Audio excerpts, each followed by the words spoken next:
Channel আন এটা ব্লগলৈ আপোনালোকক সকলোকে স্বাগতম জনাইছোঁ। মই আজি তিতামৰা ৰেচিপি এটা বনাবলৈ লৈছোঁ মানে মাৰ হাতৰ যোগেদি বনাম। তিতামৰা আপোনালোকে খাইছেনে? তিতামৰা আৰু মিঠামৰা দুবিধ গছ আছে। দুয়োবিধ গছৰ খোৱাৰ জুতি বেলেগ বেলেগ। তিতামৰাটো তিতা, মিঠামৰাটো কিন্তু তিতা নহয়। এই গছবিলাকৰ পৰা মৰাপাতৰ ৰছী প্ৰস্তুত কৰা হয়।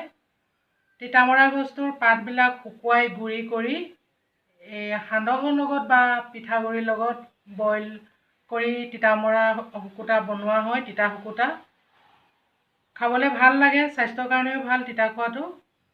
মায়ে এই তিতা শুকুতা ঘৰৰ পৰা লৈ আনিছিলে আৰু বনাইছিলে।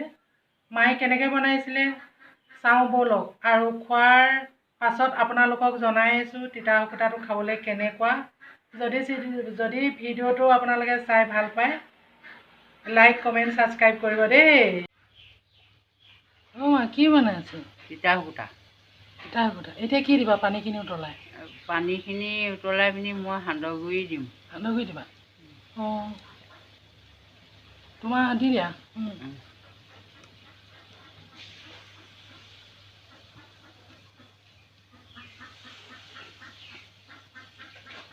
মায়ে একদম সান্দহ লৈ আনিছে জীয়েকক তিতা শুকুতা খুৱাবলৈ। ঘৰত খাই আছে, মানুহজনী জীয়েককো খোৱাৰ কাৰণে বোলো ময়ো খাওঁ লাগিছে দেখি মা আহিছিলে, মায়ে একেবাৰে লৈ আহিছে সান্দহ খুন্দি। এয়া এতিয়া তিতা বনাব। তিতা শুকুতাটো তিতা খোৱাসকলৰ কাৰণে কিন্তু ভাল হ'ব, খাবলৈ খুব ভাল লাগে। আমাৰ মায়ে কিন্তু বৰ ধুনীয়া বনায়। ওচৰৰ মানুহবিলাকেও মাক বনাবলৈ দিয়ে। জয়েকেতো দিয়ে, বাকীসকলেও খোৱাবও কয় খুব ধুনীয়া বনায় বুলি। আপুনি এতিয়া বনাই আছে।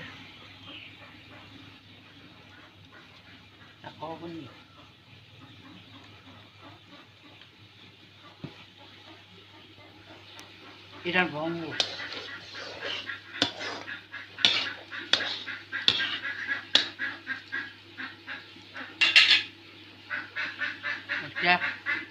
এতিয়া কি তিতামৰা দিবা? তিতা দিম এতিয়া। তিতা দিছা। তিতামৰাখিনি শুকুৱাই পিনি খুন্দি ল'লা ন? সেই তিতামৰাখিনি মৰাপাত, তিতা মৰাপাত যে সেয়া হেৰি কৰে যে ৰছী বনাই, সেয়া পাতবোৰ। পাতবোৰ। তাৰপৰা এতিয়া মই কঁঠাল গুটিৰ লগত যে খাইছিলোঁ, গাজৰ লগত সেয়া ন?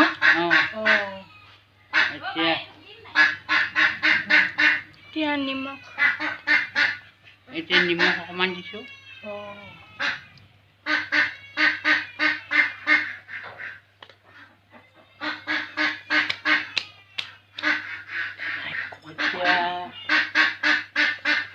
এতিয়া কি দিবা?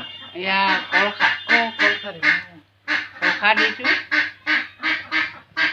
আজি তোমাৰ পৰা শিকিয়ে ল'ব লাগিব এইটো।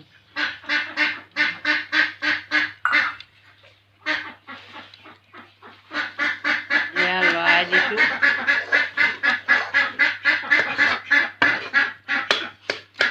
এয়া আমাৰ এনাই এনে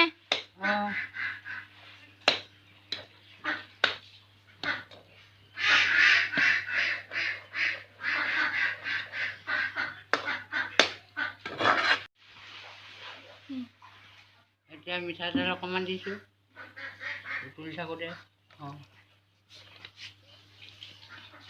তাৰপিছত আৰু এটা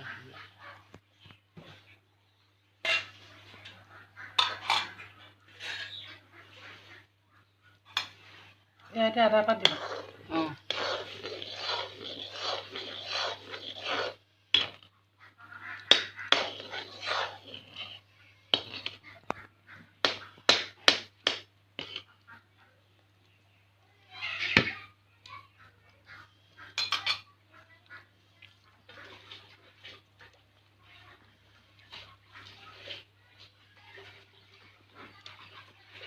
আদা পাত দিছোঁ।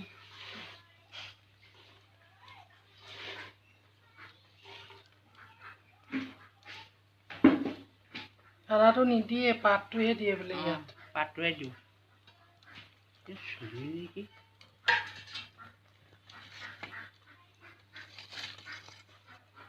উলিয়াই বেছি দিন নলয় ন, খুব সোনকালে হৈ যায়। সোনকালে হৈ যায়।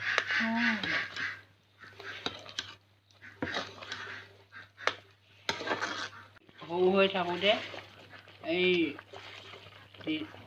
10 দিনীয়াত বুঢ়াসকলে ভকতসকলে নিমা ঘৰত বনাই পিনি ঘৰুৱা মদৰ লগত খাবলৈ লৈ আহে। ঘৰুৱা মদো লৈ আহে, এয়াও লৈ আহে এইটো লৈ আনে খাবলৈ। খাবলৈ এতিয়াহে যেনিবা কিবা কিবি ঘৰতে বনাই দিয়ে, আগতে নিদিয়ে নহয় নাই? নিদিয়ে। ঘৰৰ পৰা বনাই লৈ আনা অঁ তাৰ মদৰ লগত এনেকৈ বনাই খায় আৰু। খায় আৰু অসমীয়া আগতে জুতি বুটিবোৰ বহুত আছিলে আকৌ দেই। দুপৰীয়া খানা এয়া অমিতা আৰু দালি, এয়া আৰু এইফালে কুন্দুলি আলু ভাজি, পটলো দিছোঁ, লগতে মায়ে কাটি দিছিলে, আৰু এইফালে এয়া তিতা শুকুতা। এতিয়া ইয়াৰ খাম আমি, আৰু এয়া পাপৰ, আৰু এয়া সৰিয়হ আচাৰ। আমাৰ মা দেউতাই মাছ মাংস বেছিকৈ নাখায়, নিৰামিষ খাই ভাল পায় আচলতে। সেইটো কাৰণে মই মাছ মাংস যোগাৰ কৰা নাই। প্ৰথম মাছ মাংস দিলোঁহি, প্ৰথমবাৰ। দেউতাইতো নাখায় মাংস, মাছো নাখায়। দুপৰীয়া সাজ খালোঁ। আপোনালোকক কৈছিলোঁ যে তিতা শুকুতা বনাইছোঁ বুলি, খাবলৈ খুব ভাল লাগিছিলে। তিতা খোৱাসকলৰ কাৰণে কিন্তু এই ৰেচিপিটো বিৰাট টেষ্টি। আপোনালোকে বনাই খাব। আমাৰ মায়ে বনাইছিলে। মাৰ হাতৰ জুতি কিন্তু বৰ ধুনীয়া, সকলোৱে খাই ভাল পায়। মাংসও বৰ ধুনীয়াকৈ ৰান্ধিব জানে। মা আজি যাবগৈ, দেউতা থাকিব। মাৰ লগতে মই অকণমান এই 2 কিলোমিটাৰমান হ'ব মামাহঁতৰ ঘৰৰ পৰা আহোঁগৈ। মামীৰ গাটো অলপ ভাল নহয়, মই খবৰ এটা কৰি আহিম, আৰু মা যাবগৈ। এতিয়া বেছি দূৰ নহয় কাৰণে আমি এই টমটম এখনতে যাম বুলি ভাবিছোঁ। এতিয়া মই মামীক খবৰ কৰি আহোঁগৈ। আৰু যদি ভিডিঅ'টো চাই আপোনালোকে ভাল পাইছে, লাইক কমেণ্ট শ্বেয়াৰ কৰিব, আৰু লগতে ছাবস্ক্ৰাইব কৰিব। আজিলৈ ভিডিঅ'টো সামৰিছোঁ। অন্য এটা ভিডিঅ' লৈ আপোনালোকৰ মাজলৈ আকৌ আহিম। বাই।